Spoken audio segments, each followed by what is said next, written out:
ನಡೆಯುತ್ತಾ ಇದ್ದದ್ದೇನೆಂದರೆ, ಇಸ್ರಾಯೇಲ್ಯರು ಐಗುಪ್ತ ದೇಶದಿಂದ ಬಿಡಿಸಲ್ಪಟ್ಟು ಅರಣ್ಯದಲ್ಲಿ ಪ್ರಯಾಣ ಮಾಡುತ್ತಿರುವಾಗ, ದೇವರು ಅವರನ್ನು ಅರಣ್ಯ ಮಾರ್ಗವಾಗಿ ತೆಗೆದುಕೊಂಡು ಹೋಗ್ತಿರುವಾಗ ದೇವರಿಗೆ ಬಹಳ ಪರೀಕ್ಷಿಸಿದ್ರು. ದೇವರಿಗೆ ಬಹಳವಾಗಿ ಶೋಧಿಸ್ತಾರೆ. ಯಾಕೆಂದರೆ ತಮಗಿರುವುದರಲ್ಲಿ ಅವರಿಗೆ ತೃಪ್ತಿಯಿಂದಿರುವಂತದ್ದು ಆಗಲಿಲ್ಲ. ಮೇಲಿಂದ ಮೇಲೆ ಮೇಲಿಂದ ಮೇಲೆ ಮೇಲಿಂದ ಮೇಲೆ ಅವರು ದೇವರನ್ನು ಪರೀಕ್ಷಿಸುತ್ತಾರೆ. ಕೊನೆಗೆ ದೇವರು ತಾಳಲಾರ್ದೆ, ನಿಮ್ಗೇನ್ ಬೇಕು? ಮಾಂಸ ಅಷ್ಟೇ ಅಲ್ಲವೋ ನಿಮ್ಗೆ ಬೇಕಾದದ್ದು? ಸರಿ, ಈಗ ನಿಮ್ಗೆ ಮಾಂಸ ಕೊಡ್ತಿದ್ದೇನೆ, ತಿನ್ನಿರಿ ಎಂದು ಹೇಳಿ ದೇವರು ಅವರಿಗೋಸ್ಕರ ಲಾವಕ್ಕಿಗಳನ್ನು ಸುರಿಯ ಮಾಡುತ್ತಾರೆ. ಅವರೀಗ ಮಾಂಸ ತಿನ್ನುತ್ತಿದ್ದಾರೆ ಪ್ರಿಯರೇ. ಮಾಂಸ ಏನದು? ಏನಾಗುತ್ತೆ? ಬಲವಂತವಾಗಿ ನಾವು ದೇವರಿಂದ ಉತ್ತರ ಪಡೆಯಬೇಕೆಂದು ಹಠ ಹಿಡಿದ್ರೆ ಏನಾಗುತ್ತೆ? 106ನೇ ಕೀರ್ತನೆ ಹೇಳುತ್ತೆ. 13ನೇ ವಚನ ಓದುತ್ತಿದ್ದೇನೆ, ಕೇಳಿ. ಆದರೆ ಅವರು ಬೇಗನೆ ಆತನ ಕೆಲಸಗಳನ್ನು ಮರೆತು ಆತನ ಸಂಕಲ್ಪಕ್ಕೋಸ್ಕರ ಕಾದುಕೊಂಡಿರಲಿಲ್ಲ. ಅರಣ್ಯದಲ್ಲಿ ಅವರು ಆಶಾತುರರಾಗಿ ಅಡವಿಯಲ್ಲಿ ದೇವರನ್ನು ಪರೀಕ್ಷಿಸಿದರು. ಅವರ ಕೋರಿಕೆಯನ್ನು ಆತನು ಪೂರೈಸಿ ಕೊಟ್ಟನು. ಪರೀಕ್ಷಿಸುತ್ತಾರೆ, ಶೋಧಿಸುತ್ತಾರೆ, ಶೋಧಿಸುತ್ತಾರೆ. ಅವರು ಕೋರಿಕೊಂಡದ್ದನ್ನು ಕೊನೆಗೆ ದೇವರು ಕೊಡ್ತಾರೆ. ಆಗ ಏನಾಗುತ್ತೆ? ಆದಾಗ್ಯೂ ಅವರ ಪ್ರಾಣಕ್ಕೆ ಆತನು ಕ್ಷಯವನ್ನು ಬರುವಂತೆ ಮಾಡಿದನು. ಮಾಂಸ ಬೇಕು, ನಮ್ಗೆ ಮಾಂಸ ಬೇಕು ಎಂದು ಕೋರಿಕೊಂಡ್ರು. ದೇವರು ಮನ್ನವನ್ನು ಸುರಿಯ ಮಾಡಿದ್ರು. ಬೈಬಲ್ನಲ್ಲಿ ಒಂದು ಕಡೆ ನಾವು ನೋಡುತ್ತೇವೆ, ಅದು ದೇವದೂತರು ಭುಜಿಸುವಂತಹ ಆಹಾರವಾಗಿದೆ ಅಂತೆ. ದೇವರು ಅವರಿಗೆ ಯಾವ ಆಹಾರ ಕೊಟ್ಟಿದ್ರು? ದೇವದೂತರು ಭುಜಿಸುವ ಆಹಾರ ಕೊಟ್ರೆ ಅದು ಅವರಿಗೆ ಇಷ್ಟ ಆಗ್ಲಿಲ್ಲ. ಮಾಂಸ ಬೇಕು, ಮಾಂಸ ಬೇಕು ಅನ್ನುತ್ತಾರೆ. ಎಲ್ಲಿ ಮಾಂಸ ಬೇಕಂತೆ? ಮರಳು ಕಾಡಿನಲ್ಲಿ. ಎಷ್ಟು ಜನರಿಗೆ? 20 ರಿಂದ 30 ಲಕ್ಷ ಜನರಿಗೆ ಮಾಂಸ ಬೇಕು.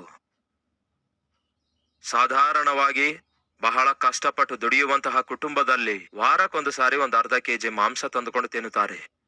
ಅರ್ಧ ಕೆಜಿ ಮಾಂಸದೊಳಗೆಯೇ ಏನನ್ನು ಬೆರೆಸ್ತಾರೆ? ಏನ್ ಬೆರೆಸ್ತಾರೆ? ಆಲೂಗಡ್ಡೆಯೋ ಬೇರೆ ತರಕಾರಿಯೋ ಬೆರೆಸಿ ಸ್ವಲ್ಪ ಆಗುವಂತಹ ಕರಿಯನ್ನು ಸ್ವಲ್ಪ ಜಾಸ್ತಿ ಕರಿ ಮಾಡ್ತಾರೆ. ಯಾಕೆಂದ್ರೆ ಮಾಂಸ ತುಂಡುಗಳು ಹೆಚ್ಚಾಗಿಲ್ಲದೆ ಇರುವುದರಿಂದ. ಅಂಥದ್ರಲ್ಲಿ ತಂದೆ ತಾಯಿ ಬರೀ ಸ್ಮೆಲ್ ನೋಡ್ತಾರೆ, ಆದ್ರೆ ಅವರ ಮಕ್ಕಳೇನು ಮಾಂಸ ತಿನ್ನುತ್ತಾ ಇರ್ತಾರೆ. ಹೇಳಲು ಇಚ್ಛಿಸುವುದೇನೆಂದರೆ, ಕಣ್ಮುಂದೆ ಎಲ್ಲವೂ ಇದ್ದಾಗಿಯೂ ಇರುವಂತಹ ಪರಿಸ್ಥಿತಿಯ ನಿಮಿತ್ತ ವಾರಕ್ಕೊಂದ್ಸಾರಿ 1 ಕೆಜಿಯೋ ಅರ್ಧ ಕೆಜಿ ಮಾಂಸ ತಂದುಕೊಳ್ತಾರೆ. ಅದು ಕೂಡ ಕೆಲವರಿಗೆ ಕಷ್ಟವೇ. ಒಂದು ದಿನ 65 ರಿಂದ 70 ವರ್ಷ ವಯಸ್ಸುಳ್ಳ ವಯಸ್ಸಾದ ವ್ಯಕ್ತಿ ಒಂದು ದಿನ ನನ್ನೊಂದಿಗೆ ಮಾತಾಡ್ತಾ ಹೀಗೆ ಹೇಳಿದ್ರು. ಅಯ್ಯ, ನಾನು ನನ್ನ ಹೆಂಡತಿ ವೃದ್ಧಾಪ್ಯಕ್ಕೆ ಬಂದಿದ್ದೇವೆ. ನಾವು ಸಿಕಿಂದ್ರಾಬಾದಿನ ಆಚೆ ಕಡೆ ಇರ್ತೇವೆ. ಆದರೆ ಕಲ್ಲೂರಿ ಟೆಂಪಲ್ಗೆ ಬರುವುದಕ್ಕೋಸ್ಕರ ನಾವು ಬಸ್ ಹತ್ತಿ, ಟ್ರೈನ್ ಹತ್ತಿ, ಹಾಗೆ ಅವಸರದಲ್ಲಿ ಬರುವುದು ನಮ್ಮ ಪರಿಸ್ಥಿತಿಯಲ್ಲ. ಹಾಗಾಗಿ ಆಟೋದಲ್ಲಿಯೇ ಬರಬೇಕು. ಆಟೋದಲ್ಲಿ ಬರಬೇಕಾದ್ರೆ ಹೋಗೋದು ಬರೋದು 2 ಖರ್ಚ ಹೆಚ್ಚು ಕಡಿಮೆ 250 ರಿಂದ 300 ರೂಪಾಯಿ ಆಗುತ್ತೆ. ಹಾಗಾಗಿ ನಾವು ಮಾಡುವುದೇನೆಂದರೆ, ಪ್ರತಿ ವಾರ ಒಂದು ಅರ್ಧ ಕೆಜಿಯೋ ಮಾಂಸ ತಂದು ಮನೆಯವರೆಲ್ಲ ತಿನ್ನುತ್ತಿದ್ದೆವು. ಹಾಗೆಯೇ ಹಾಲು ಕುಡಿಯುತ್ತೇವೆ ವಯಸ್ಸಾಗಿರೋದ್ರಿಂದ. ಅವ್ರು ಕೊಟ್ಟ ಸಾಕ್ಷಿ ಏನ್ ಗೊತ್ತಾ? ನಾವು ದೇವರ ಆಲಯಕ್ಕೆ ಬರುವುದಕ್ಕೋಸ್ಕರ ಹಾಲನ್ನೇ ಕುಡಿಯುವುದನ್ನು ಬಿಟ್ಟೆವು. ವಾರ ವಾರ ಮಾಂಸ ಕೂಡ ತಿನ್ನುವುದನ್ನು ಬಿಟ್ಟುಬಿಟ್ಟೆವು. ಅವರಿಬ್ಬರಿಗೆ ಇರುವಂತಹ ಅವರ ಭಕ್ತಿಯನ್ನು ನೋಡಿ. ದೇವರ ಸನ್ನಿಧಿಗೆ ಹೋಗ್ಬೇಕು. ಕೇಳ್ತಾ ಇದ್ದೀರಾ? ಈ ವಾಕ್ಯ ಕೇಳುವಂತವರು, ಕಲ್ವರೀಶ್ವರ ವೀಕ್ಷಕರೇ, ಕೇಳ್ತಾ ಇದ್ದೀರಾ? ಒಬ್ಬ ತಂದೆ, ಒಬ್ಬ ತಾಯಿ ದೇವರ ಆಲಯಕ್ಕೆ ಬರುವುದಕ್ಕೋಸ್ಕರ ಆರ್ಥಿಕ ಸಾಮರ್ಥ್ಯ ಇಲ್ಲದಕ್ಕೆ ಪ್ರತಿ ವಾರ ದೇವರ ಆಲಯದಲ್ಲಿ ಕಾಣಿಸಿಕೊಳ್ಳಬೇಕೆಂಬ ಆಸೆಯಿಂದ ಮಾಂಸ ತಿನ್ನುವುದನ್ನು, ಹಾಲು ಕುಡಿಯುವುದನ್ನು ಬಿಟ್ಟುಬಿಟ್ರು. ಅದರಿಂದ ಉಳಿತಾಯವಾದ ಹಣದಿಂದ ಅವರು ಆಟೋದಲ್ಲಿ ಆಲಯಕ್ಕೆ ಬಂದು ತಿರುಗಿ ಹೋಗ್ತಾರೆ. ಆ ಪರಿಸ್ಥಿತಿ ನಿಮಗಿಲ್ವಲ್ಲ? ದೇವರು ಕನಿಕರಿಸಿ ನಿಮಗೊಂದು ಒಳ್ಳೆ ಬೈಕ್ ಕೊಟ್ಟಿದಾರಲ್ಲವೇ?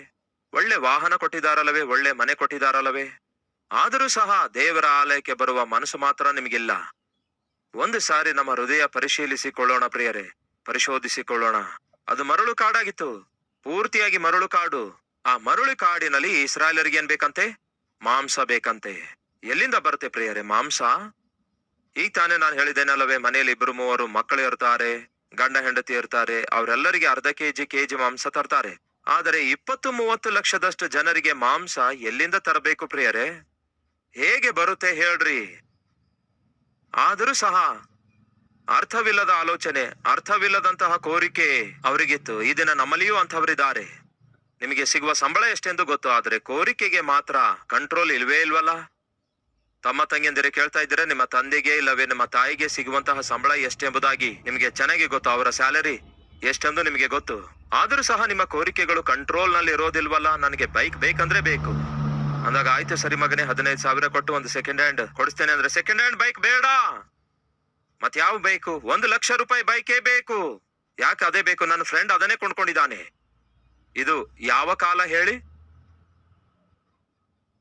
ಗಟ್ಟಿಯಾಗಿ ಹೇಳಿ. ಹೋಗೋ ಕಾಲ. ಸೊ ದಯವಿಟ್ಟು ಗಮನಿಸಿ, ನಿಮ್ಮ ಸ್ಥಿತಿಗೂ ಸ್ಥಾನಕ್ಕೂ ನೀವು ಮೀರಿ ನಿಮ್ಮ ಸುತ್ತಲೂ ಇರುವಂತಹ ಪರಿಸ್ಥಿತಿಯನ್ನು ಮರೆತು ನೀವು ದೇವರಿಗೆ ಕೋರಿಕೊಳ್ತಾ ಇರೋದಾದ್ರೆ ಜಾಗ್ರತೆ, ನೀವು ದೇವರನ್ನು ಪರೀಕ್ಷಿಸ್ತಿದ್ರಿ. ಇಸ್ರಾಯೇಲರು ಒಮ್ಮೆ ಬಂದಿ ಆಳುಗಳಾಗಿದ್ರು. ಬಂದಿ ಆಳುಗಳ ಬದುಕನ್ನು ಬದುಕಿದವರಾಗಿದ್ರು. ದೇವರ ಮಹಾಕೃಪೆಯಿಂದ, ದೇವರ ಮಹತ್ ಕಾರ್ಯದಿಂದ ಬಂದಿ ಆಳಾಗಿರುವ ಅವರನ್ನು ಬಿಡಿಸಿ ವಾಗ್ದಾನ ಮಾಡಿರುವಂತಹ ದೇಶಕ್ಕೆ ಕರೆದೊಯ್ಯುತ್ತಾ ಇದ್ರೆ ಸಂತೋಷಿಸಿ ಸಂಭ್ರಮಿಸಿಕೊಳ್ಳಬೇಕಾದಂಥವರು ಗುಣಗುಟ್ಟುತ್ತಾರೆ, ಗೋಳಾಡುತ್ತಾರಂತೆ. ಎದಕ್ಕಾಗಿ ಗುಣಗುಟ್ಟುತ್ತಾ ಗೋಳಾಡುತ್ತಾರೆ? ಮಾಂಸಕ್ಕೋಸ್ಕರ ಅಂತೆ. ಒಂದು ಸಣ್ಣ ಕಥೆ ಹೇಳ್ತೇನೆ ಕೇಳಿ. ಒಂದು ಕೊಕ್ಕರೆ ಒಂದು ದಿನ ಪರಲೋಕಕ್ಕೆ ಹೋಗಿತಂತೆ. ಮತ್ತೆ ಕೇಳಬೇಡಿ ಹೇಗೆ ಹೋಯಿತು ಬ್ರದರ್ ಎಂಬುದಾಗಿ. ಪರಲೋಕಕ್ಕೆ ಹೋದಂತಹ ಕೊಕ್ಕರೆ ಅಲ್ಲಿರುವಂತಹ ಪರಲೋಕವನ್ನು ನೋಡಿ ಎಷ್ಟೋ ಸಂತೋಷದಿಂದ ತಿರುಗಿ ಭೂಲೋಕಕ್ಕೆ ಬಂದಿತಂತೆ. ಅಲ್ಲಿ ಮತ್ತೊಂದು ಕೊಕ್ಕರೆ ಕಾಣಿಸಿದ್ರೆ, ದೊಡ್ಡ ಕೊಕ್ಕರೆ ಕಾಣಿಸಿದ್ರೆ ಅದಕ್ಕೆ ಕೇಳತ್ತೆ, ಕೊಕ್ಕರೆ ಅಣ್ಣ ನಿನಗೊಂದು ವಿಷಯ ಗೊತ್ತಾ? ಹೌದು, ಎಲ್ಲಿಂದ ಬರ್ತಾ ಇದ್ದಿ ಅಂತ ಕೇಳಿತು. ಪರಲೋಕದಿಂದ ಬರ್ತಿದ್ದೇನೆ ಅಂದಿತ್ತು. ಪರಲೋಕ ಎಷ್ಟು ಚೆನ್ನಾಗಿದೆ ಗೊತ್ತಾ ನಿನಗೆ? ಪರಲೋಕ ಎಷ್ಟೋ ಚೆನ್ನಾಗಿದೆ ಎಂಬುದಾಗಿ ಎಷ್ಟೋ ಹೆಮ್ಮೆಯಿಂದ ಎಷ್ಟೋ ಶ್ರೇಷ್ಠವಾಗಿ ಹೇಳ್ತಾ ಇದ್ರೆ ಪಕ್ಕದಲ್ಲಿರುವ ಆ ಕೊಕ್ಕರೆ ಎಲ್ಲಾ ಕೇಳಿದ ನಂತರ ಕೇಳಿದೇನು ಗೊತ್ತಾ? ಅಲ್ಲಿ ತಿನ್ನಲು ಹುಳುಗಳು ಸಿಗ್ತವೋ, ಮಳೆ ಹುಳ ಅಲ್ಲಿ ಸಿಗ್ತವೋ ಎಂದು ಕೇಳಿತಂತೆ. ಬದುಕೆಲ್ಲ ಮಳೆ ಹುಳ ತಿಂದೇ ಬದುಕಿತು. ಎಲ್ಲಿಂದ ಬಂದಿತಂತೆ ಆ ಕೊಕ್ಕರೆ? ಪರಲೋಕದಿಂದ, ಬಂಗಾರದ ಬೀದಿಯಿಂದ ಬಂದಿತ್ತು. ಪರಲೋಕ ಬಗ್ಗೆ ವಿವರಿಸಿದ್ರೆ ಇದಕ್ಕೇನ್ ಬೇಕಂತೆ? ಹುಳುಗಳು. ನಮ್ಮಲ್ಲಿಯೂ ಕೆಲವರು ಈ ಟೈಪ್ ಇದ್ದಾರೆ. ನಮ್ಮ ದೃಷ್ಟಿ ಪರಲೋಕದ ಮೇಲಿಲ್ಲ, ಪರಲೋಕದ ಆಲೋಚನೆ ನಮಗಿಲ್ಲ. ಭವಿಷ್ಯದ ಕುರಿತಾಗಲಿ, ದೇವರು ನಮಗೋಸ್ಕರ ಕೂಡಿಟ್ಟಿರುವ ನಿತ್ಯ ಜೀವದ ಕುರಿತಾಗಲಿ, ನಿತ್ಯ ದೇಶ ಇಲ್ಲವೇ ರಾಜ್ಯದ ಕುರಿತಾಗಲಿ ನಮ್ಮಲ್ಲಿ ಬಹಳ ಕಡಿಮೆ ಜನರಿಗೆ ಆಲೋಚನೆ ಇದೆ. ಅವರು ಆಲೋಚಿಸಬೇಕಾದದ್ದು ಪ್ರಯಾಣದಲ್ಲಿ ಅವರಿಗೆ ಬೇಕಾದ ಆಹಾರಕ್ಕೋಸ್ಕರವಲ್ಲ. ಆಹಾರವನ್ನು ದೇವರು ಕೊಡ್ತಿದ್ದಾರೆ. ಪ್ರತಿದಿನ ಅವರಿಗೆ ಬೇಕಾದಷ್ಟು ಆಹಾರ ದೇವರು ಮನ್ನದ ರೂಪದಲ್ಲಿ ಕೊಡ್ತಾರೆ. ಅವರು 11 ದಿನದಲ್ಲಿ ಹೋಗಿ ಸೇರಬೇಕಾಗಿತ್ತು ವಾಗ್ದಾನ ಭೂಮಿಯೊಳಗೆ, ಆದ್ರೆ ಹೋಗ್ಲಿಕ್ಕಾಗ್ಲಿಲ್ಲ. ಹೋಗಿ ತಲುಪಬೇಕಾದ ಸಮಯದಲ್ಲಿ ಅವರು ತಲುಪಲಿಕ್ಕಾಗ್ಲಿಲ್ಲ. ಕಾರಣ ಗೊತ್ತಾ? ಅವರ ಬುದ್ಧಿ ಒಳ್ಳೆಯದಾಗಿರಲಿಲ್ಲ. ದಯವಿಟ್ಟು ಗಮನಿಸಿರಿ, ಬುದ್ಧಿ ಸರಿಯಾಗಿಲ್ಲದಿದ್ದರೆ ಬದುಕು ಬದಲಾಗುವುದಿಲ್ಲ. ಇದನ್ನು ಮರೆಯಬೇಡಿ. ಏನದು? ಬುದ್ಧಿ ಸರಿಯಾಗಿಲ್ಲದಿದ್ದರೆ ಬದುಕು ಬದಲಾಗೋದಿಲ್ಲ. ನಿಮ್ಮ ಬದುಕು ಬದಲಾಗಬೇಕು, ಭವಿಷ್ಯ ಬಂಗಾರದಂತಹ ಭವಿಷ್ಯವಾಗಿರಬೇಕಾದ್ರೆ ಏನ್ ಮಾಡ್ಬೇಕು ಹೇಳಿ? ಹೇಳ್ತೇನೆ ಕೇಳ್ರಿ.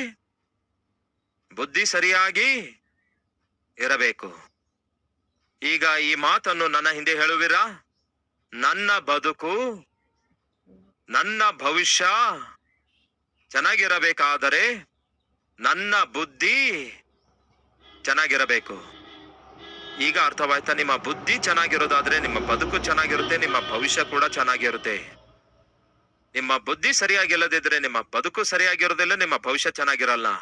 ಇಸ್ರಾಯೇಲರ ಬುದ್ಧಿ ಸರಿಯಾಗಿರಲಿಲ್ಲ.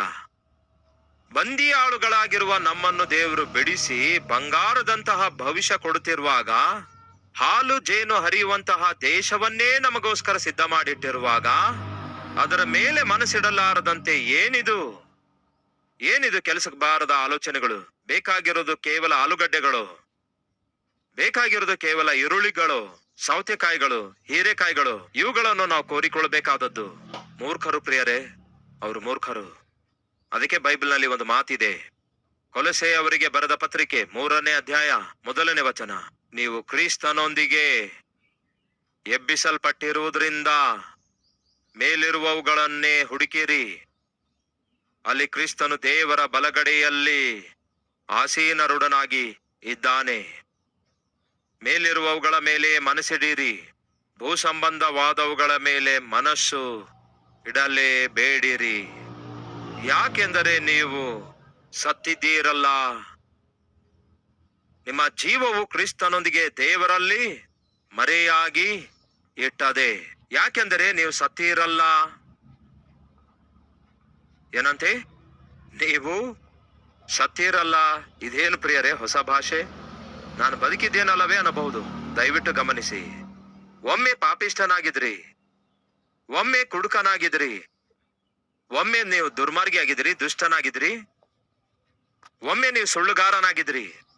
ಆದರೆ ಯಾವ ದಿನ ನೀವು ಯೇಸು ಕ್ರಿಸ್ತನ ಬಳಿಗೆ ಬಂದು, ಯೇಸಯ್ಯ, ನಾನು ಒಳ್ಳೆಯವನಲ್ಲ, ನಾನು ಪಾಪಿಷ್ಠನಾಗಿದ್ದೇನೆ, ನನ್ನ ಪಾಪಿಷ್ಠ ಜೀವಿತವನ್ನು ನನ್ನಿಂದ ದೂರ ಮಾಡಿ ದೇವರೇ ಎಂದು ಪ್ರಾರ್ಥನೆ ಮಾಡಿದೀರೋ, ಆಗ ದೇವರೇನ್ ಮಾಡಿದ್ರು? ನಿಮ್ಮ ಹಳೆಯ ಜೀವಿತವನ್ನು, ಹೊಲಸಾದ ಜೀವಿತವನ್ನು ಸಮಾಧಿ ಮಾಡಿಬಿಟ್ರು. ನಿಮಗೊಂದು ನೂತನ ಜೀವಿತವನ್ನು ಕೊಟ್ರು. ಯಾವನಾದರೂ ಕ್ರಿಸ್ತ ಯೇಸುವಿನಲ್ಲಿದ್ದರೆ ಅವನು ನೂತನ ಸೃಷ್ಟಿಯಾದನು. ನೀವು ದೀಕ್ಷಾ ಸ್ನಾನ ತೆಗೆದುಕೊಂಡಿದ್ದೀರಲ್ಲವೇ? ಯಾಕೆ ದೀಕ್ಷಾ ಸ್ನಾನ ತೆಗೆದುಕೊಂಡಿದ್ದೀರಿ? ನಾನು ಒಮ್ಮೆ ಕುಡುಕನಾಗಿದ್ದೆ, ಆದರೆ ಸತ್ತೋದೆ. ಸತ್ತು ಹೋದ ಆ ಕುಡುಕನಿಗೆ ಏನ್ ಮಾಡ್ತಿದ್ದಾರೆ? ನೀರಿನೊಳಗೆ ಮುಳುಗಿಸುತ್ತಿದ್ದಾರೆ. ಅಂದ್ರೆ ಅರ್ಥವೇನು? ಸಮಾಧಿ ಮಾಡಿಬಿಟ್ಟಿದ್ದಾರೆ. ಹಾಗಾದ್ರೆ ಈಗ ಕುಡುಕನು ಏನಾದನು? ಸಮಾಧಿ ಮಾಡಲ್ಪಟ್ಟನು.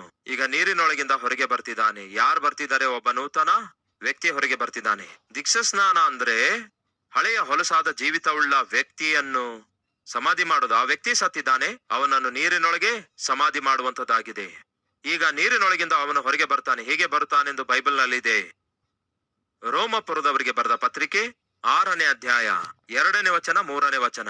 ಪಾಪದ ವಿಷಯದಲ್ಲಿ ಸತ್ತವರಾದ ನಾವು ಇನ್ನು ಮೇಲೆ ಹೇಗೆ ಅದರಲ್ಲಿಯೇ ಏನಂತೆ ಜೀವಿಸೋದು? ಸತ್ತೋಗಿದ್ದೇವಲ್ಲವೇ? ಕುಡುಕುತನದ ವಿಷಯದಲ್ಲಿ ಸತ್ತಿದ್ದೀರಿ, ಅಲೆಮಾರಿತನದ ವಿಷಯದಲ್ಲಿ ಸತ್ತಿದ್ದೀರಿ. ಆ ಅಲೆಮಾರಿತನ ಸತ್ತು ಹೋಯ್ತು, ಆ ಕುಡುಕುತನ ಸತ್ತು ಹೋಯ್ತು, ಆ ವೇಷವಾಟಿಕೆ ಸತ್ತು ಹೋಯ್ತು, ಆ ಸುಳ್ಳುತನ ಸತ್ತು ಹೋಯ್ತು. ಸತ್ತು ಹೋದೆವು. ಪಾಪದ ವಿಷಯದಲ್ಲಿ ಸತ್ತು ಹೋದ ನಾವು ಇನ್ನು ಮೇಲೆ ಅದರಲ್ಲಿಯೇ ಹೇಗೆ ಜೀವಿಸುವುದು? ಸತ್ತವನು ಮತ್ತೆ ಜೀವಿಸುತ್ತಾನೋ ಹೇಳಿ? ಸತ್ತವನು ಮತ್ತೆ ಕಾಣಿಸಿಕೊಳ್ತಾನೋ? ಕಾಣಿಸೋದಿಲ್ಲ. ಕುಡುಕನಾಗಿರ್ಬಹುದು, ಅಲೆಮಾರಿ ಆಗಿರ್ಬಹುದು, ನೀವು ಪಾಪಿಷ್ಠನಾಗಿರ್ಬಹುದು, ನೀವು ಪಾಪಿಷ್ಠಳಾಗಿರಬಹುದು. ನೀವು ಕ್ರಿಸ್ತನನ್ನು ಸ್ವಂತ ರಕ್ಷಕನನ್ನಾಗಿ ಅಂಗೀಕರಿಸಿದಾಗ ಏನಾದ್ರಿ? ನಿಮ್ಮ ಹಳೆಯ ಜೀವಿತವನ್ನು, ಹೊಲಸಾದ ಜೀವಿತವನ್ನು ಅದು ತೊಲಗಿಸಲ್ಪಟ್ಟಿತು. ಅದಕ್ಕಾಗಿಯೇ ಬೈಬಲ್ ಹೇಳ್ತದೆ, ಅವನು ಸತ್ತು ಹೋಗುತ್ತಾನೆ, ಸಮಾಧಿ ಮಾಡಲಾದನು. ಈಗ ಅವನು ತಿರುಗಿ ನೀರಿನೊಳಗಿಂದ ಹೊರಗೆ ಬರ್ತಾನೆ. ಯಾಕೆ ಬರ್ತಾನೆ ಎಂದು ಕೂಡ ಬೈಬಲ್ ನಲ್ಲಿದೆ. ನೋಡೋಣ ಬನ್ನಿ. 4ನೇ ವಚನ. ಅದುದರಿಂದ ಕ್ರಿಸ್ತನು ಸತ್ತು ತಂದೆಯ ಮಹಿಮೆಯಿಂದ ಜೀವಿತನಾಗಿ ಎಬ್ಬಿಸಲ್ಪಟ್ಟಂತೆಯೇ ಹಾಗೆಯೇ ನಾವು ಕೂಡ ಜೀವದಿಂದೆದ್ದು ಹೊಸಬರಾಗಿ ನಡೆದುಕೊಳ್ಳಬೇಕು. ಏನಂತೆ? ಜೀವದಿಂದೆದ್ದು ಹೊಸಬರಾಗಿ ನಡೆದುಕೊಳ್ಳುವ ಹಾಗೆ ನಾವು ದೀಕ್ಷಾ ಸ್ನಾನದ ಮೂಲಕ ಮರಣದಲ್ಲಿ ಪಾಲುಗಾರರಾಗಲು ಆತನೊಂದಿಗೆ ಹೂಣಲ್ಪಟ್ಟೆವು. ನಾವು ಸತ್ತು ಹೋದೆವು, ಸಮಾಧಿ ಮಾಡಲ್ಪಟ್ಟೆವು, ನೂತನ ಜೀವವುಳ್ಳವರಾಗಿ ಜೀವಿಸುವುದಕ್ಕೋಸ್ಕರ ನಾವು ತಿರುಗಿ ಎಬ್ಬಿಸಲ್ಪಟ್ಟೆವು. ಅಂದ್ರೆ ದೀಕ್ಷಾ ಸ್ನಾನ ತೆಗೆದುಕೊಂಡವರು ಯಾರು ಹೇಳಿ? ಒಬ್ಬ ನೂತನ ವ್ಯಕ್ತಿ. ಅದಕ್ಕಾಗಿಯೇ ಬೈಬಲ್ ಹೇಳ್ತದೆ, ಯಾವನಾದರೂ ಕ್ರಿಸ್ತ ಯೇಸುವಿನಲ್ಲಿರುವುದಾದ್ರೆ ಅವನು ನೂತನ ಸೃಷ್ಟಿಯಾದನು. ಪೂರ್ವ ಸ್ಥಿತಿಯೆಲ್ಲ ಗತಿಸಿ ಹೋಯ್ತು. ಹಾಗಾದ್ರೆ ಈಗ ದೀಕ್ಷಾ ಸ್ನಾನ ತೆಗೆದುಕೊಂಡವರು ಒಮ್ಮೆ ಕೈ ತೋರಿಸುವಿರಾ? ಹಾಗಾದ್ರೆ ನಾವೆಲ್ಲರೂ ಯಾರು ಹೇಳಿ? ನೂತನ ಸೃಷ್ಟಿ.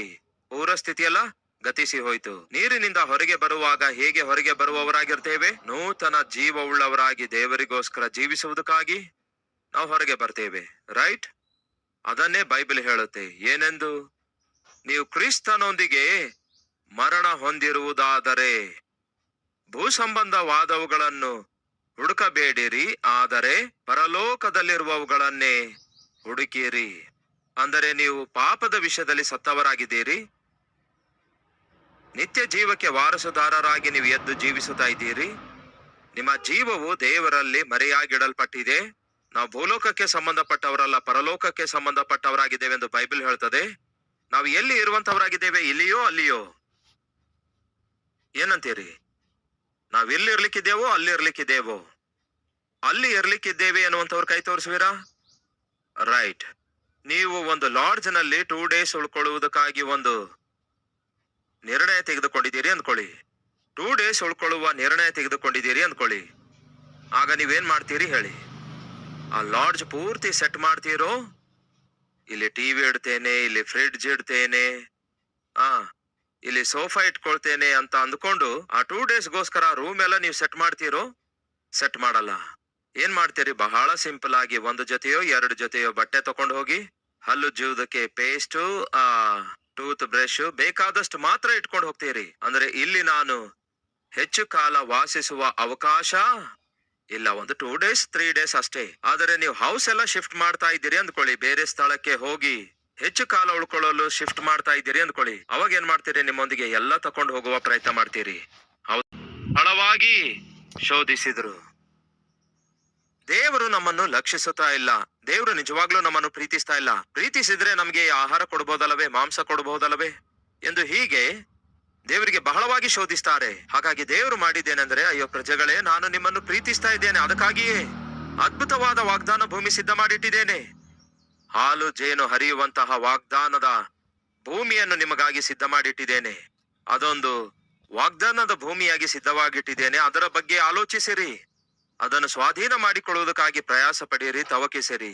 ಅಷ್ಟೇ ಹೊರತು ತಿನ್ನುವ ಆಹಾರದ ವಿಷಯದಲ್ಲಿ ಮಾಂಸ ಬೇಕೆನ್ನುವಂತಹ ವಿಷಯಗಳಿಗಾಗಲ್ಲ ತವಕಿಸೋದು. ಪ್ರಯಾಸ ಪಡಬೇಕಾದದ್ದು, ಬೇಡಿಕೊಳ್ಳಬೇಕಾದದ್ದು. ಆದರೆ ಅವರು ಬೆಲೆಯುಳ್ಳವುಗಳನ್ನು ಮರೆತು ಹೋಗಿ ಬೆಲೆ ಇಲ್ಲದವುಗಳಿಗಾಗಿ ದೇವರ ಮುಂದೆ ಬೇಡಿಕೊಳ್ಳುತ್ತಾ ಅಳುತ್ತಿರುವಾಗ, ಆಯ್ತು ಸರಿ, ಹಾಗೇ ಆಗ್ಲಿ ಎಂದು ಹೇಳಿ ಅವರು ಕೋರಿಕೊಂಡಿರುವುದನ್ನು ದೇವರೇನ್ ಮಾಡಿದ್ರು? ಒದಗಿಸಿದ್ರು. ಒದಗಿಸಲ್ಪಟ್ಟ ನಂತರ ಅವರೇನಾದ್ರೂ ಅದನ್ನು ಅನುಭವಿಸಿದ್ರು? ಅನುಭವಿಸಲಿಲ್ಲ. ಯಾಕೆಂದರೆ ಅವರ ಪ್ರಾಣವನ್ನು ದೇವರು ಕ್ಷಯಿಸುವ ಹಾಗೆ ಮಾಡಿದ್ರು. ಅಂದರೆ ಅವರು ತಿನ್ನುತ್ತಿದ್ದಾರೆ ಆ ಮಾಂಸವನ್ನು, ಆದರೆ ಅನುಭವಿಸಲಿಕ್ಕಾಗುತ್ತಿಲ್ಲ, ಆನಂದಿಸಲಿಕ್ಕಾಗುತ್ತಾ ಇಲ್ಲ. ಪ್ಲೇಟ್ ತುಂಬಾ ಹಾಕಿಕೊಳ್ತಾರೆ, ಆದರೆ ತಿನ್ನುತ್ತಿದ್ದಾರೆ, ಆದರೆ ತೃಪ್ತಿ ಮಾತ್ರ ಅವರಿಗಿಲ್ಲ. ಶಾಪ. ಪ್ರಿಯ ಸಹೋದರ ಸಹೋದರಿಯರೇ, ನಾವು ದೇವರಿಗೆ ಏನಾದ್ರೂ ಬೇಡಿಕೊಂಡ್ರೆ, ಬೇಡ ಮಗನೇ, ಇಲ್ಲವೇ ನಾವು ದೇವರ ಬಳಿಗೆ ಬಂದು ಯಾವುದಾದ್ರೂ ವಿಷಯದಲ್ಲಿ ಪ್ರಾರ್ಥಿಸಿದಾಗ, ಬೇಡ ಮಗನೇ ಎಂದು ದೇವರು ಉತ್ತರಿಸಿದಾಗ, ಆಯ್ತು ಹಾಗೇ ಆಗ್ಲಿ ದೇವರೇ ಎಂದು ಹೇಳುವುದನ್ನು ಕಲಿತುಕೊಳ್ಳಿರಿ. ಬಲವಂತವಾಗಿ ಅದನ್ನು ಸಂಪಾದಿಸಬೇಕು, ಬಲವಂತವಾಗಿ ಅದನ್ನು ಸಾಧಿಸಬೇಕೆಂಬ ಆಲೋಚನೆ ಇಟ್ಕೊಳ್ಳಬೇಡಿ. ಯಾಕೆ ಗೊತ್ತಾ? ಬಲವಂತವಾಗಿ ನೀವು ಸಂಪಾದಿಸಿ ಸಾಧಿಸಬೇಕೆಂಬ ಪ್ರಯತ್ನ ಮಾಡುವಾಗ ಕೆಲವೊಮ್ಮೆ ಸಂಪಾದಿಸಿಕೊಳ್ಳಬಹುದು. ನಿಮಗೆ ಬೇಕಾದದನ್ನು, ನೀವು ಕೋರಿಕೊಂಡದ್ದು ನಿಮ್ಮ ಕೈಗೆ ಸಿಗಬಹುದು, ಆದರೆ ಅನುಭವಿಸ್ಲಿಕ್ಕಾಗೋದಿಲ್ಲ, ಆನಂದಿಸ್ಲಿಕ್ಕಾಗೋದಿಲ್ಲ. ದೇವರು ತಾನು ಇಷ್ಟಪಟ್ಟು ನಿಮಗೆ ಕೊಟ್ಟಿರುವುದನ್ನು ನೀವು ಹೊಂದಿಕೊಂಡಾಗ ಆನಂದಿಸುತ್ತೀರಿ, ಆಸ್ವಾದಿಸುತ್ತೀರಿ, ಆಶೀರ್ವದಿಸಲ್ಪಡ್ತೀರಿ. ಇದನ್ನು ಬೇಕನ್ನುತ್ತೀರೋ? ಇಲ್ಲವಾದರೆ ನಾನು ಕೋರಿಕೊಂಡದ್ದೇ ನನಗೆ ಬೇಕನ್ನುತ್ತೀರೋ? ಏನ್ ಬೇಕನ್ನುತ್ತೀರಿ? ಏನಂತೀರಿ? ಕೇಳಿ ಪ್ರಿಯರೇ, ನಮ್ಮ ಜೀವಿತದಲ್ಲಿ ಯಾವತ್ತೇ ಆಗಲಿ ನಾವು ಕೋರಿಕೊಂಡದ್ದನ್ನೇ ದೇವರು ಕೊಡಬೇಕು ಎನ್ನುವುದು ದೇವರ ಚಿತ್ತ ಆಗಿರೋದಿಲ್ಲ. ಹಾಗಾದ್ರೆ ಕೇಳಿ, ದೇವರ ಚಿತ್ತ ಅಂದ್ರೆ ಏನು? ದೇವರೇ, MBA ಮಾಡಿದ ಹುಡುಗನೊಂದಿಗೆ ನಾನು ಮದುವೆ ಆಗಬೇಕು. ಹೌದು, 5 ಅಡಿ ಮತ್ತು 10 ಇಂಚು ಎತ್ತರ, ಇಲ್ಲವೇ 6 ಅಡಿಯಷ್ಟು ಎತ್ತರ ಹುಡುಗ ಇರಬೇಕು. ಓಕೆ. ಕೂದಲು ಚೆನ್ನಾಗಿರ್ಬೇಕು, ಅಬ್ಬೋ ಬೆಳ್ಳಗಾಗಿರ್ಬೇಕು. ಓಕೆ. 6 ಪ್ಯಾಕ್ ಕೂಡ ಹುಡುಗನಿಗಿರ್ಬೇಕು ದೇವ್ರೆ. ಹೌದಾ? ನಮ್ಮ ಕುಲದವನೇ ಆಗಿರ್ಬೇಕು. ಇವಳೇನೋ ಕರಿದೇವದಂತ ಇರ್ತಾಳೆ. ಕೊನೆಗೆ ದೇವರೇ ನಿನ್ನ ಚಿತ್ತವೇ ನೆರವೇರ್ಬೇಕು. ಇದೇನು ಕೊನೆಗೆ? ಇಷ್ಟೊಂದು ಕಂಡೀಷನ್ಸ್ ಎಲ್ಲ ಇಟ್ಟ ನಂತರ ಈಗ ಸಹಿ ಹಾಕು ದೇವ್ರೆ, ಇಂಥ ಹುಡುಗನಿಗೆ ಕೊಡ್ತೇನೆಂದು ಸಹಿ ಹಾಕು ದೇವ್ರೆ. ನೀವೇ ಎಲ್ಲವನ್ನು ಬರೆದಿಟ್ಟು ಎಲ್ಲಾ ಕೋರಿಕೆಗಳನ್ನು ಕೋರಿಕೊಂಡು, ದೇವ್ರೆ ನಿನ್ನ ಚಿತ್ತದಂತೆ ಆಗ್ಲಿ, ಸಹಿ ಮಾಡು ದೇವ್ರೆ ಎನ್ನುವಂಥದ್ದು ದೇವರ ಚಿತ್ತ ಅಲ್ಲ. ದೇವರ ಚಿತ್ತ ಅಂದ್ರೆ ಏನ್ ಗೊತ್ತಾ? ಒಂದು ಬ್ಲಾಂಕ್ ಪೇಪರ್ ತೆಗೆದುಕೊಂಡು ಕೆಳಗಡೆ ನೀವು ಸಹಿ ಮಾಡುವಂತದ್ದಾಗಿದೆ. ದೇವರೇ, ಮೇಲೆ ನೀವು ಏನೆಲ್ಲಾ ಬರೆಯುತ್ತೀರೋ ಅದನ್ನು ಮನಪೂರ್ವಕವಾಗಿ ನಾನು ಅಂಗೀಕರಿಸುತ್ತೇನೆ ಎನ್ನುವಂಥದ್ದು ದೇವರ ಚಿತ್ತ. That is God's will. ಪ್ರಿಯ ಸಹೋದರ ಸಹೋದರಿಯರೇ ಕೇಳಿ, ನಾವು ದೇವರ ಸನ್ನಿಧಿಗೆ ಬರುತ್ತಿರುವಾಗ ನಾವು ಏನನ್ನು ಬೇಡಿಕೊಳ್ಳಬೇಕೆಂದು ಗೊತ್ತಾಗಬೇಕಾದ್ರೆ ಮೊದಲು ನಮ್ಗೆ ಬೈಬಲ್ ಗೊತ್ತಾಗ್ಬೇಕು. ಯೋಹಾನ ಸುವಾರ್ತೆ 15ನೇ ಅಧ್ಯಾಯದಲ್ಲಿ ಒಂದು ಒಳ್ಳೆ ಮಾತಿದೆ. 7ನೇ ವಚನ ನೋಡಿ. 3ನೆಯ ಸಾಲ್ ಮಾತ್ರ ಓದೋಣ, ಪೂರ್ತಿ ಓದೋದು ಬೇಡ. 3ನೆಯ ಲೈನ್, ನಿಮಗೆ ಏನೆಲ್ಲಾ ಇಷ್ಟವಾಗಿದೆಯೋ ಬೇಡಿಕೊಳ್ಳಿರಿ, ಅದು ನಿಮಗೆ ಅನುಗ್ರಹಿಸುತ್ತೇನೆ. ಚೆನ್ನಾಗಿದೆ ಅಲ್ಲವೋ? ಇಷ್ಟು ಮಾತ್ರ ಅಂಡರ್ಲೈನ್ ಮಾಡ್ಕೊಳ್ಳಿ, ಮೇಲ್ಗಡೆ ಇರೋದು ಅಂಡರ್ಲೈನ್ ಮಾಡ್ಕೊಳ್ಬೇಡಿ. ನಿಮಗೆ ಯಾವುದು ಇಷ್ಟವೋ ಬೇಡಿಕೊಳ್ಳಿರಿ, ನಾನು ನಿಮಗೆ ಕೊಟ್ಟು ಬಿಡ್ತೇನೆ. ಪ್ರಭುವೇ, ಅದಕ್ಕೆ ತಾನೇ ದೇವರೇ ಹೀಗೆ ನಾನು ಕೇಳ್ತಿರೋದು ಎಂದು ಹೇಳಬೇಡಿ. ಈಗ ಮೊದಲ ಲೈನ್ ಕೂಡ ಓದೋಣ ಬನ್ನಿ. ಏನ್ ಹೇಳುತ್ತೆ ಅದು? ನೀವು ನನ್ನಲ್ಲಿಯೂ ನನ್ನ ವಾಕ್ಯಗಳು ನಿಮ್ಮಲ್ಲಿಯೂ ಮುಂದೆ ಏನು? ನನ್ನ ವಾಕ್ಯ ನಿಮ್ಮಲ್ಲಿಯೂ ಇರುವುದೇ ಆದರೆ. ಮೊದಲನೇದಾಗಿ ನಾನು ನಿಮ್ಮಲ್ಲಿರಬೇಕು, ನಿಮ್ಮಲ್ಲಿ ನನ್ನ ವಾಕ್ಯ ಇರಬೇಕು. ಅಂದರೆ ಅರ್ಥವೇನು? ನಿಮ್ಮ ಹೃದಯದೊಳಗೆ ನನ್ನ ವಾಕ್ಯ ಇರುವುದಾದರೆ ನೀವು ಏನೇ ಕೋರಿಕೊಂಡ್ರೂ ಸಹ ವಾಕ್ಯಾನುಸಾರವಾಗಿಯೇ ಕೋರಿಕೊಳ್ತೀರಿ. ಅರ್ಥವಾಯ್ತಾ? ನಿಮ್ಮ ಹೃದಯದಲ್ಲಿ ವಾಕ್ಯ ಇರುವುದಾದರೆ ನೀವೇನೇ ಬೇಡಿಕೊಂಡ್ರು ವಾಕ್ಯಾನುಸಾರವಾಗಿಯೇ ಬೇಡಿಕೊಳ್ತೀರಿ. ಹೃದಯದಲ್ಲಿ ವಾಕ್ಯ ಇಲ್ಲದೆ ಇರುವುದಾದರೆ ಅನವಶ್ಯಕವಾದವುಗಳನ್ನು ಬೇಡಿಕೊಳ್ತೇವೆ, ಕೆಲವೊಂದು ಸಾರಿ ಬೇಡವಾದವುಗಳನ್ನು ಕೂಡ ಬೇಡಿಕೊಳ್ತೇವೆ, ಫಲಿತವಾಗಿ ಆಪತ್ತುಗಳನ್ನು ತಂದುಕೊಳ್ತೇವೆ. ಎಷ್ಟು ಚೆನ್ನಾಗಿ ದೇವರು ಹೇಳಿದ್ದಾರೆ ನೋಡಿ, ನೀವು ನನ್ನಲ್ಲಿಯೂ ನನ್ನ ವಾಕ್ಯ ನಿಮ್ಮಲ್ಲಿ ನೆಲೆಗೊಂಡಿರುವುದಾದ್ರೆ ನಿಮಗೆ ಏನ್ ಬೇಕು ಹೇಳ್ರಿ, ಅದನ್ನು ಕೊಡ್ತೇನೆ ಅನ್ನುತ್ತಾರೆ. ದೇವರ ವಾಕ್ಯ ನಮ್ಮೊಳಗೆ ಇರುವುದಾದರೆ ನಾವು ಏನೇ ಕೋರಿಕೊಂಡ್ರು ಸಹ ವಾಕ್ಯಾನುಸಾರವಾಗಿ ಕೋರಿಕೊಳ್ತೇವೆ. ಹಾಗೆ ವಾಕ್ಯಾನುಸಾರವಾಗಿ ಪ್ರಾರ್ಥನೆ ಮಾಡಿ, ವಾಕ್ಯಾನುಸಾರವಾಗಿ ಉತ್ತರ ಹೊಂದಿಕೊಂಡು, ವಾಕ್ಯಾನುಸಾರವಾಗಿ ಅಭಿವೃದ್ಧಿ ಆಗಬೇಕೆಂದು ಮನಪೂರ್ವಕವಾಗಿ ಕೋರುತ್ತೇನೆ. ಬನ್ನಿರಿ ಪ್ರಾರ್ಥಿಸೋಣ.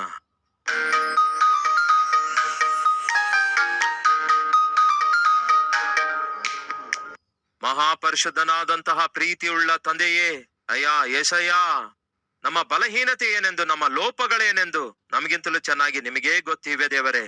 ಎಲ್ಲವನ್ನು ನೋಡುವ ದೇವರು, ಎಲ್ಲವನ್ನು ಅರಿತ ದೇವರಾಗಿದ್ದೀರಿ. ಅದಕ್ಕಾಗಿಯೇ ಬೇಡಿಕೊಳ್ತಿದ್ದೇವೆ, ನಮ್ಮ ಬಲಹೀನತೆ ತೊಲಗಿಸಿ ಬಲವನ್ನು ಕೊಡಿರಿ, ನಮ್ಮ ಗುಣಹೀನತೆ ತೊಲಗಿಸಿ ಒಳ್ಳೆ ಗುಣವನ್ನು ಕೊಡಿರಿ, ನಮ್ಮ ಬುದ್ಧಿಹೀನತೆ ತೊಲಗಿಸಿ ಒಳ್ಳೆ ಬುದ್ಧಿಯನ್ನು ಕೊಡಿರಿ, ನಮ್ಮ ಬುದ್ಧಿಗೇಡಿತನವನ್ನು ತೊಲಗಿಸಿ ಜಾಣ್ಮೆಯನ್ನು ಕೊಡಿರಿ, ಅಜ್ಞಾನ ತೊಲಗಿಸಿ ಜ್ಞಾನ ಕೊಡಿರಿ ದೇವರೇ, ಅವಿವೇಕ ತೊಲಗಿಸಿ ವಿವೇಕವನ್ನು ಕೊಡಿರಿ ದೇವರೇ. ನಿಮ್ಮ ಸನ್ನಿಧಿಯಲ್ಲಿ ನಾವು ಮಾಡುತ್ತಿರುವ ಪ್ರಾರ್ಥನೆಯನ್ನು ಲಾಲಿಸಿ ದೇವರೇ, ನಿಮ್ಮ ಚಿತ್ತವನ್ನೇ ನೆರವೇರಿಸಿರಿ. ಪ್ರತಿಯೊಂದು ವಿಷಯದಲ್ಲಿ ನಿಮ್ಮ ಚಿತ್ತವನ್ನೇ ನೆರವೇರಿಸಿರಿ. ವಾಕ್ಯಾನುಸಾರವಾಗಿ ಜೀವಿಸುವಂತೆ ಸಹಾಯ ಮಾಡಿರಿ. ನಮ್ಮ ಕುಟುಂಬದಲ್ಲಿ ಯಾರೊಬ್ಬರು ದಾರಿ ತಪ್ಪಿ ಹೋಗಬಾರದು. ಆ ಕಡೆ ಗಂಡ ಆಗಿರ್ಬೋದು, ಹೆಂಡತಿ ಆಗಿರ್ಬೋದು, ತಂದೆ ಆಗಿರ್ಬೋದು, ತಾಯಿ ಆಗಿರ್ಬೋದು, ಹೆತ್ತ ಮಕ್ಕಳಾಗಿರ್ಬೋದು, ಯಾರೊಬ್ಬರು ನಶಿಸಿ ಹೋಗಬಾರದು. ನಿಮ್ಮನ್ನೇ ಮಹಿಮೆ ಪಡಿಸುವ ಜೀವಿತ ಸಮೃದ್ಧಿಯಾಗಿ ಸಂಪೂರ್ಣವಾಗಿ ನಮ್ಮೆಲ್ಲರಿಗೂ ದಯಪಾಲಿಸಿರಿ. ದೀನ ಸೇವಕನಾದ ನನಗೋಸ್ಕರ ಪ್ರಾರ್ಥಿಸುವಂತಹ ಪ್ರತಿಯೊಬ್ಬರಿಗಾಗಿ ವಿಶೇಷ ಆಶೀರ್ವಾದವನ್ನು ಅನುಗ್ರಹಿಸಿರಿ. ನಮ್ಮ ದೇಶವನ್ನು ಕಾಪಾಡಿರಿ, ಪ್ರತಿಯೊಬ್ಬರನ್ನು ರಕ್ಷಿಸಿರಿ ಎಂದು ಯೇಸುವಿನ ನಾಮದಲ್ಲಿ ಬೇಡಿ ಹೊಂದಿದ್ದೇವೆ ತಂದೆಯೇ, ಆಮೆನ್.